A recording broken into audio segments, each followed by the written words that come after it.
वळूयात पुढल्या बातम्यांकडे। मुंबईच्या पवईमध्ये पोलीस आणि पालिका अधिकाऱ्यांवर दगडफेक करण्यात आली आहे। झोपडपट्टीवर तोडक कारवाई सुरू असताना ही दगडफेक झाल्याची माहिती आहे।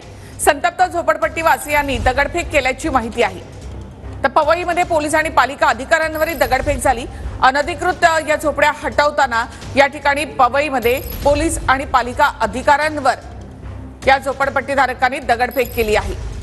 त्यानंतर मोठा बंदोबस्त या ठिकाणी ठेवण्यात आलेला आहे।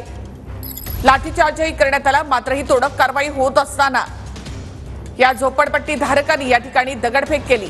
पोलिसांवर आणि पालिका अधिकाऱ्यांवर ही दगडफेक करण्यात आली आहे। त्यानंतर मोठा पोलीस बंदोबस्त या ठिकाणी होता। मात्र मोठ्या प्रमाणामध्ये या ठिकाणी दगडफेक झाली आहे।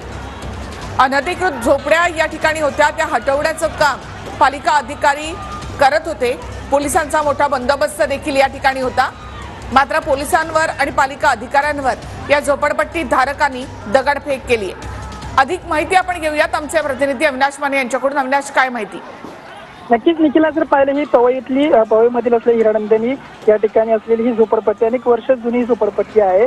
या ठिकाणी आता पालिकेने या झोपडीधारकांना नोटीस दिली होती आणि आज पाहिलं तर पालिकेचे अधिकारी कर्मचारी जे आहेत ते तोडक कारवाई करण्यासाठी त्या ठिकाणी आले होते। पोलिसांचा बंदोबस्त देखील त्या ठिकाणी तैनात करण्यात आला होता। परंतु जर पाहिलं तर स्थानिक रहिवासी संतप्त झाले आणि थेट त्यांनी तिकडे दगडफेक जे आहे ते पोलिसांवरती व पालिकेच्या अधिकाऱ्यांवरती केलेली आहे। जर पाहिलं तिकडे आता जो वातावरण जे आहे ते आपल्याला पाहायला मिळत आहे। कर्मचाऱ्यांवरती पोलीस कर्मचारी अधिकारी व पालिकेच्या अधिकारी कर्मचाऱ्यांवरती दगडफेक झालेली आहे आणि रहिवासी जे आहे ते तिकडे आता संतप्त झालेले आपल्याला पाहायला मिळत आहे।